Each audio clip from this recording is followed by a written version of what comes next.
Welcome to the Binge-Worthy Writing Podcast, where we take a look at some of your favorite stories and we discuss what tricks, tips, and techniques make them bingeable. I'm Jonathan. I'm a published short story author and screenwriter who really enjoys writing TV pilots, several of which have been under consideration by production companies, and I love telling stories. And I'm Jackie. I'm a story consultant and sensitivity reader for Jonathan's scripts as well as for other writers, and I love talking about stories and how they can help create inclusive spaces for others. And on this podcast, we discuss episodes from what many people consider to be some of the greatest TV shows of all time. We're committed to amplifying more than just the same traditional voices, so we'll be looking at a variety of TV shows, some of which you know and love, and others you might not, but should consider checking out. Since this is our first season, we thought that we should dedicate this entire season to discussing pilot episodes. The first episode that sells a TV series and makes the audience want to watch more. Each of our podcast episodes this season will cover a different element that a TV pilot could use to become a successful bingeable story. Now that you know what makes us binge-worthy, let's talk about what makes a pilot binge-worthy. And one tool that is absolutely necessary for any pilot is the story engine. A story engine is the fuel that keeps your show running. This is the well of drama that your show returns to for each new episode and each new season. The story engine is the proof that your show will be able to last much longer than the pilot and keep telling story after story that simultaneously feels fresh, but yet stays true to the established formula of the series as a whole. And often, this story engine can be broken down into at least 4 parts: story goal, stakes, method, and the lock-in. And to examine each of these, we'll be looking at select scenes from The Boys.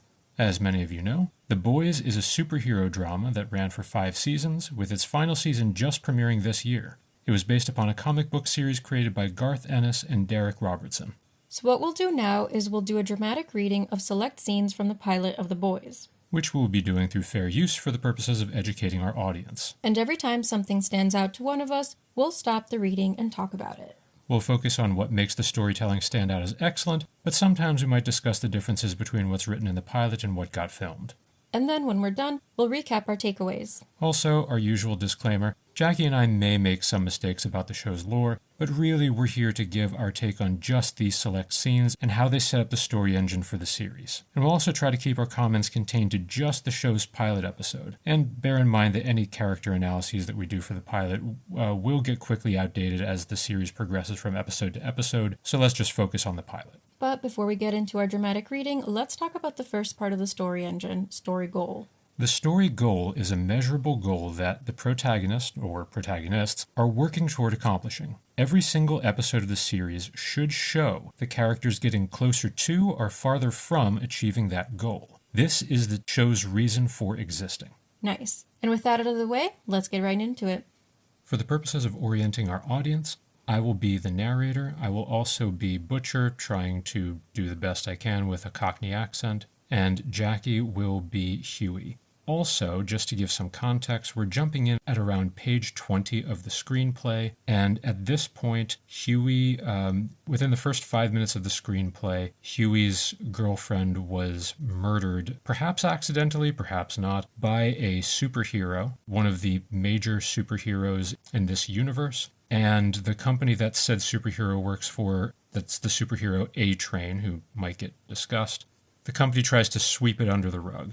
And so this conversation sort of picks up from that. So we'll be jumping around a little bit here. All right. The Boys. Pilot. The name of the game. Teleplay by Eric Kripke, based on the comic by Garth Ennis and Derek Robertson. Interior Bryman Audiovisual. Night. Huey, before a customer. He doesn't notice the TV. No, you want the carbon cables. Cost more, but they conduct electricity way better. When the bell over the door rings, Huey jerks his head up, illogically hoping against hope that Robin walks through the door. Of course, she doesn't. Instead, he spots Butcher. Strolling in, he inspects a section of nanny cams. Huey steps up. You interested in a nanny cam? We're running a special on Vimtag. Butcher looks up. He's got a blue-collar British accent, a lot like Michael Caine. Tell me, how many nannies go around shaking the babies, do you reckon? Sorry? A good hard shake. Like trying to get ketchup out of a bottle. 1%? Less? I really don't know. But they sell a couple $1 billion worth of this shit worldwide. It goes to show. A bollocks you can make people swallow if you get them scared enough. Okay, is there anything I can help you with? Not gonna piss you about, Huey. I know what happened to Robin. Fucking diabolical. I'm sorry, who are you? She wasn't in the street. She was one step off the fucking curb. And you didn't take the payoff. Respect that. I said, who the hell are you? How do you know that? Butcher's her name. People call me Billy. I was thinking we could have a bit of a chat.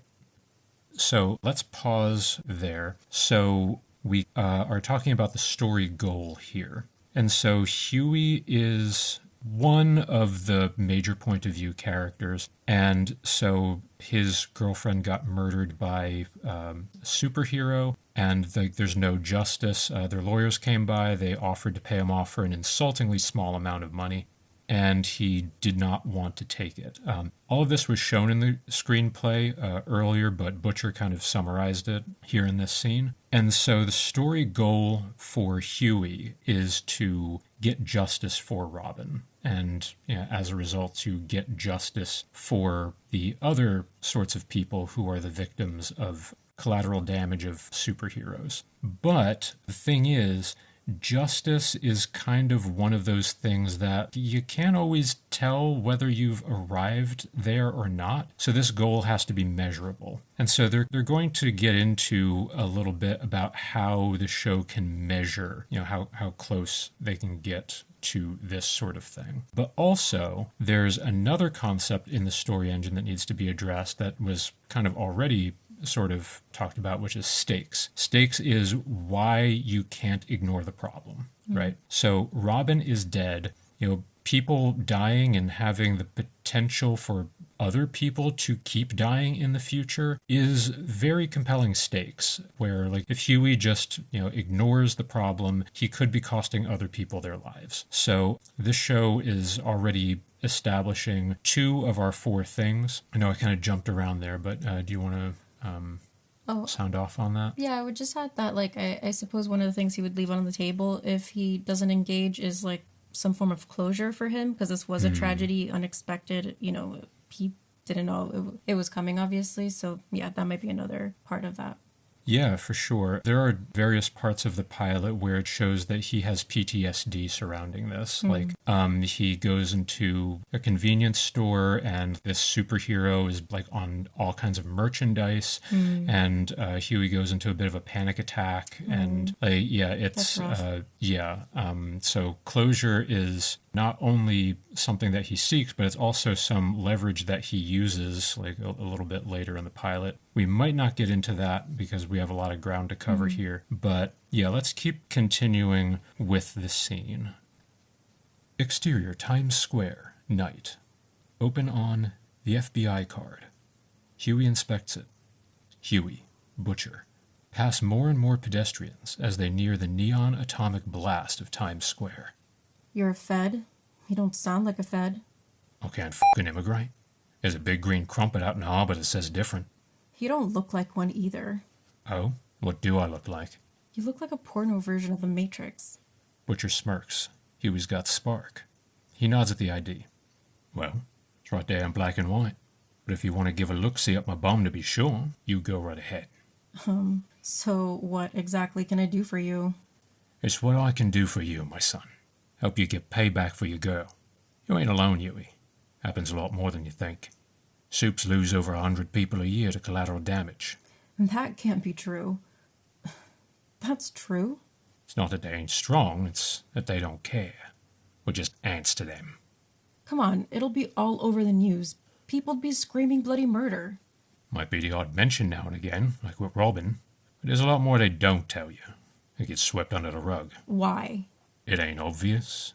Yeah, let's pause there. This is sort of reiterating the stakes, and we're about to get into a little bit more of kind of world building reasons for why the stakes are important. And I just kind of wanted to call that out ahead of time because we did a whole episode on fantasy world building, and what Butcher's about to go through is a great example of how to, in a very short amount of time, use world building to enhance stakes. Let's pick it up. Butcher holds his hand out. Wide shot, Times Square. 50-foot-high screens. A shirtless Wahlberg-esque hero reclines in his Calvin Klein tighty-whities.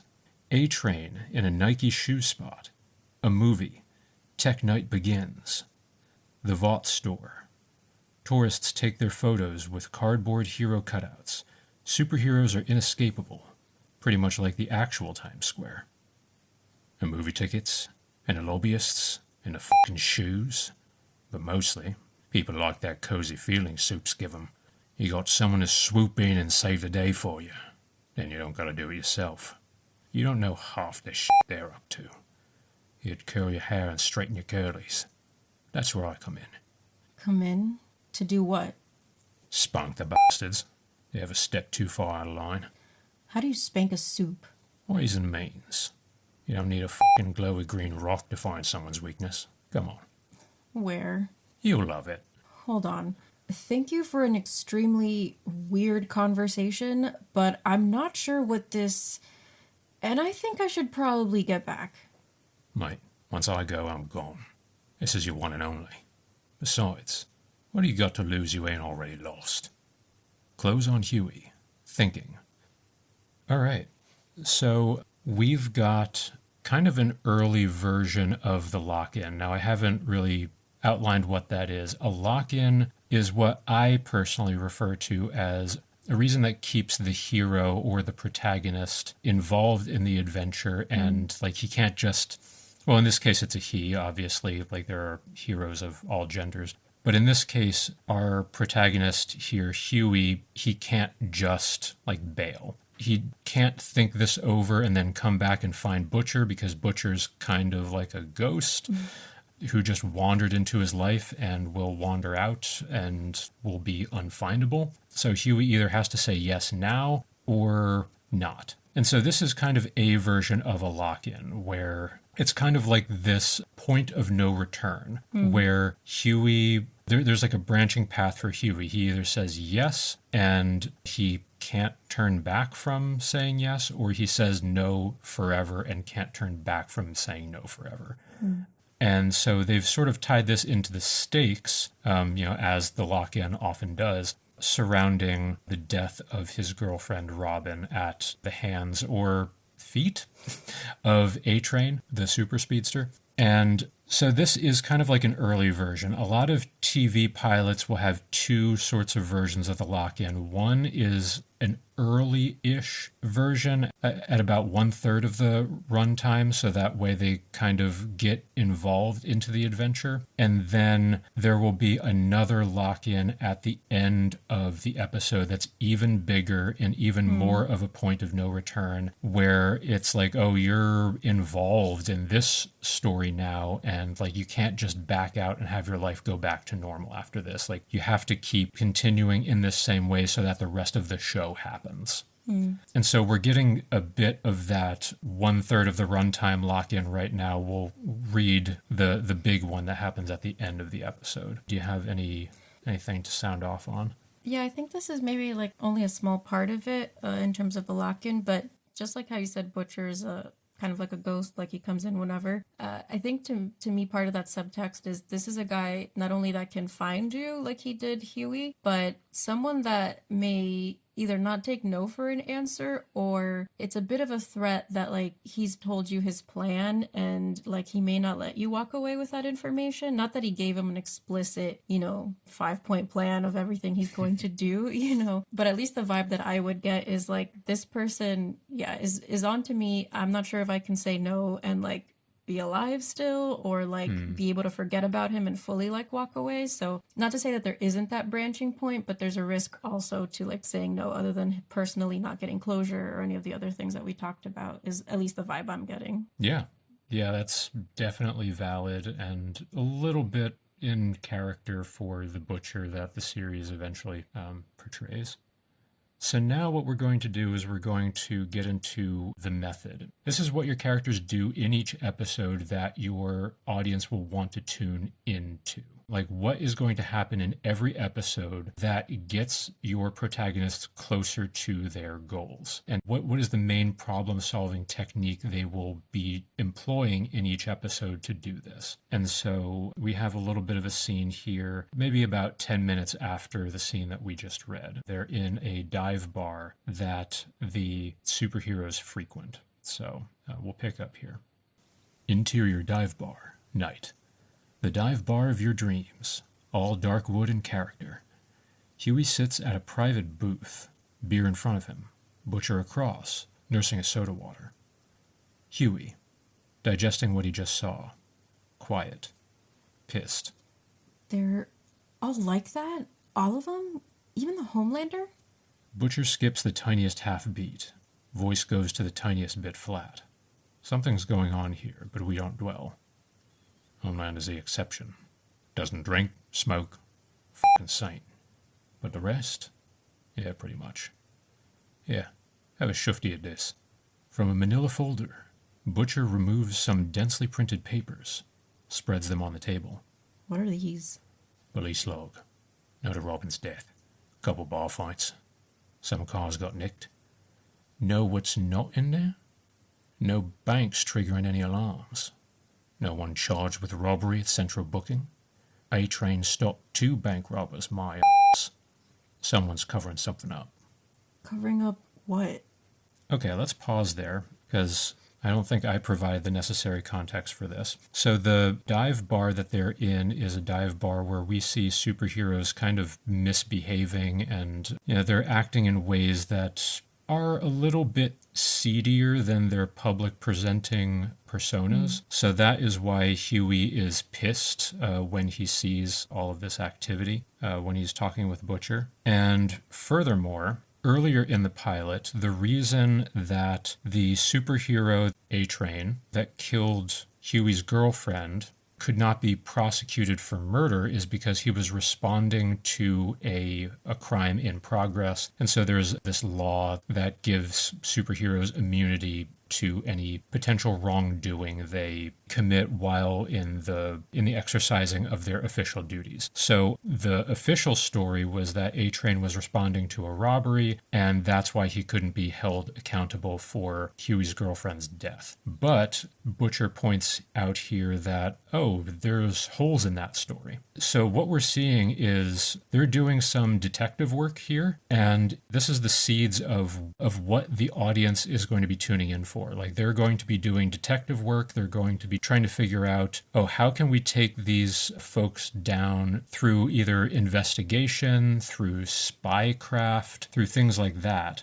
And also, Butcher says someone's covering something up. And so they're pretty much teasing that there's a conspiracy here. And so the A plot of the show is Huey and Butcher kind of trying to unravel this conspiracy. And this is the method behind how this show will happen. Like, if you tune into this show, you're going to be watching people try to dismantle a conspiracy as part of one of the ongoing plots. And so, if you ever write a show of The Boys, you should be including some conspiracy dismantling or detective work or some spycraft or something like that. That's kind of like the bread and butter of their half of the show. Like, there's another different half of the show that focuses on the superheroes and Starlight in particular, which we're not covering in this episode just to keep our time short. But yeah, this is the seed of where the method is being planted here. Yeah, I think I would also just echo that the reason this method works for being part of a story engine, right, is that these are complicated things that will not be one and done or necessarily, Great point.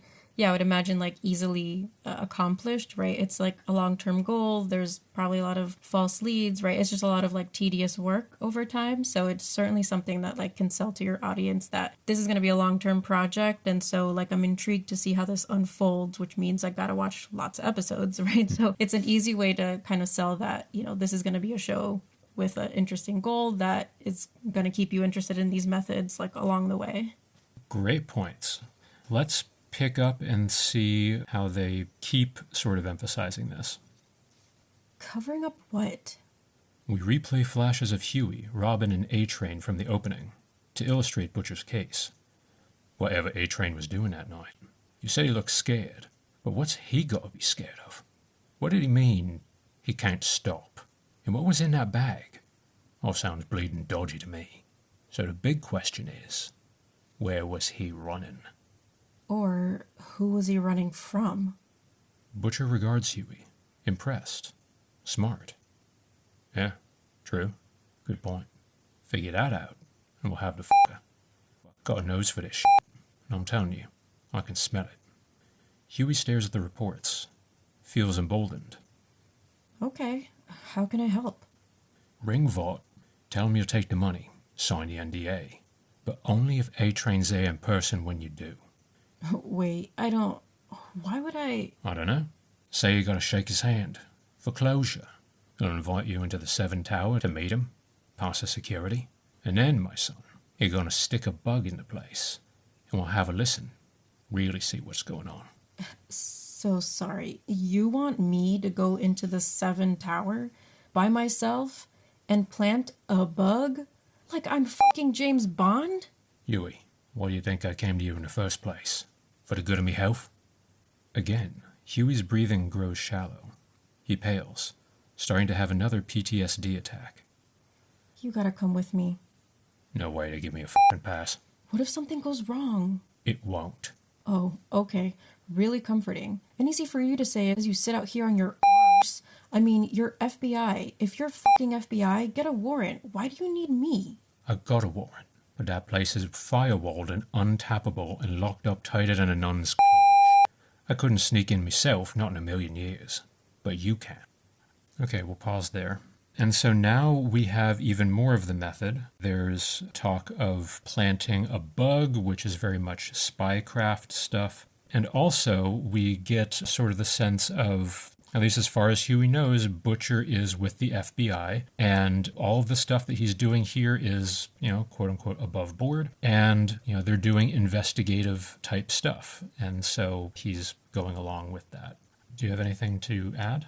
Part of, what did you call it? The lock-in, where Butcher's giving the case why, he needs Huey, why he can't just, go off on his own and do this, at least according to him. So I think it's another thing that kind of ties Huey to this project and means that he has a specific story, a specific in, so it may not be easy for him to, come out of this after he says yes. So I think that just spoke to the lock-in. And also that, I guess they're back and forth because Huey's anxiety is escalating, he's kind of going into this panic mode. I think it just kind of added a little bit more to what we were saying, that it's a serious enough thing for him that if he says yes, he's going to follow through because it's a really traumatic thing. And so his yes will, I think, be much firmer. He knows what he's getting into a little bit more here in terms of I gotta stare down this traumatic thing to be able to get closure. So I think it just kind of spoke to that story engine of part of this is really complicated. And so it's going to be something that we need to see unravel and kind of and almost struggle through or something. So it was just a part of the story engine that also gave me more of the human element too, of emotionally what the struggle is going to be for this, at least for Huey. Sure, yeah. We talked in our previous episode about a thematic square, and we see some elements of that in here, providing conflict. So conflict is another thing that we haven't talked about, but usually that can be captured in the others. So story goal will usually involve some kind of conflict, stakes, as well as the method. If you're spying on somebody, that's inherently Sure.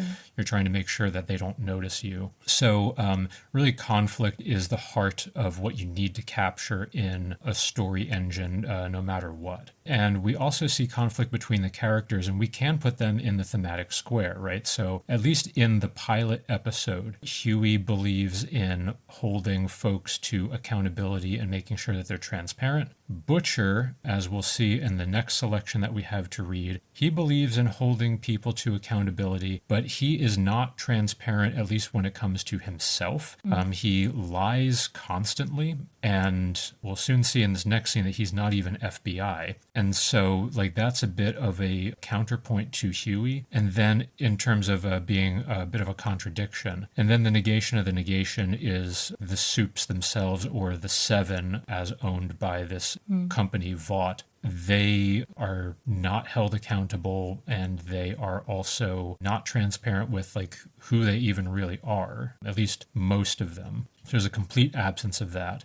The exception would be Starlight. We're not really reading any of her scenes just because of time, but at least as far as the pilot goes, she is contrary in that she does believe that superheroes should be held accountable, but she's not in a sort of position to be fully transparent about what she sees going on behind the scenes, at least not at this point in the show. So you have like a very interesting thematic square around like accountability and transparency, which is further conflict that is brewing in addition to these things that we've laid out.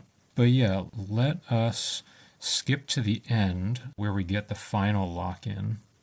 All right, so just to orient our listeners here, one of the seven, a superhero named Translucent, who is essentially an invisible man type character, he has followed Huey back to the electronics store that he works at after Huey has placed a bug, at least attempted to place a bug, in their superhero headquarters on behalf of Butcher. And Translucent is trying to intimidate and or beat up Huey for that, and he wants to know what Huey is doing. Butcher managed to come back and try to help Huey out. And so we will pick up there. And I'll read for Translucent, I guess. Interior Bryman audiovisual. Whack. Translucent punches Butcher across the jaw. Then whack. Another hit. Butcher only grins, his teeth red. Then, ingeniously, spits blood in Translucent's face. We see the spattered blood floating in midair. Here you are. Butcher swings, connects. But then, Translucent hits back, over and over, harder and harder. It doesn't look good for Butcher until... Suddenly, Huey is there. He pulls the fire alarm. Water sprays from overhead sprinklers, revealing Translucent. Water splashes over his body. The TV. Butcher glances, spots a smashed TV on the ground, throwing sparks into a growing puddle. Butcher gets what Huey's saying. He nods. Unloads a crushing roundhouse punch on Translucent. Oof! Sends the bastard flailing back into the sparking water, which immediately electrocutes him. Sparks climactically ride up Translucent's body before he drops. Dust settling beat. The sprinklers stop. Nothing on the floor but a puddle with the outline of an invisible body in it. Is he dead? Butcher gives a hard kick to Translucent. No noise out of him. No movement. Well, he ain't moving. Shit. How'd you know electricity bollocks a cunt? Took me forever to work that one out. Skin's carbon, highly conductive. Saw it on Fallon. Nice one, Huey. Well, come on. Gotta get him in the trunk. Wait, we what? Think you just off a member of the seven. Me? You hit him? Semantics, my son. We're both in a fuck-side of trouble. Already they can hear sirens in the distance. No, he attacked us. And you're a federal officer. Call the fucking FBI. Yeah, I ain't really a Fed. Off Huey. Fucking what? And that's where we will end our dramatic reading. So this is an example of two things, really. So this is an example of the lock-in where at this point they believe that they've killed one of the seven most popular and beloved superheroes in the world. And so they're, in a lot of legal trouble if anyone finds out, especially these corrupt superheroes who can kill people and get away with it. In addition to that, this is a pretty good example of a cliffhanger where this is pretty much toward the end of the episode. So if you want to find out what happens and how they get around that, you have to watch to the next one. We'll do a whole episode on cliffhangers and we'll talk about that at a different time. But going back to the lock-in, Huey is kind of in a situation where even if he wanted to just say, hey, I don't want to go along with Butcher anymore, he is kind of a part of this just as an accessory. At least in the screenplay, he's an accessory. In the actual pilot that they filmed, Huey was the one to electrocute him.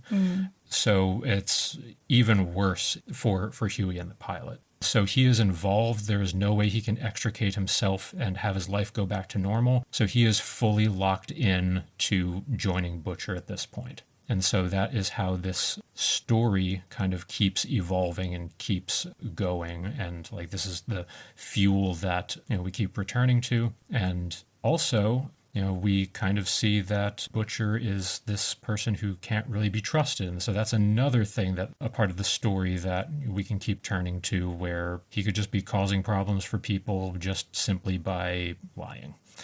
So there's lots of interesting twists and turns here that you could use for dramatic purposes. Yeah.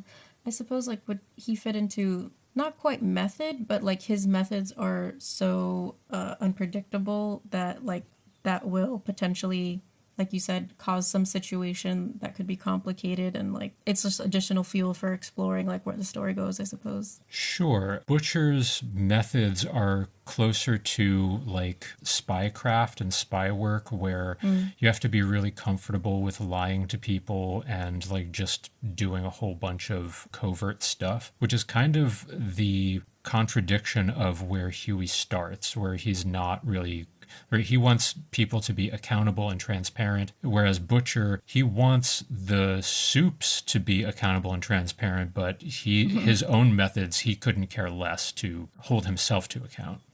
So yeah, so that's, again, working the thematic square back into this. So yeah, we talked a lot about how the story goal and the stakes and the method and the lock-in are all parts of the pilot that you need. And many, if not all of them, should revolve around some sort of conflict, because without a conflict, you don't have story. And so, maybe that's something that we should have hit a little bit harder. Like, there are very few times you will hear any kind of writing feedback where it says, oh, you need less conflict. Stories are all about conflict. If you don't have conflict, then you've run out of story. And so when you're writing, and writing for TV especially, you want to add in as much conflict as possible.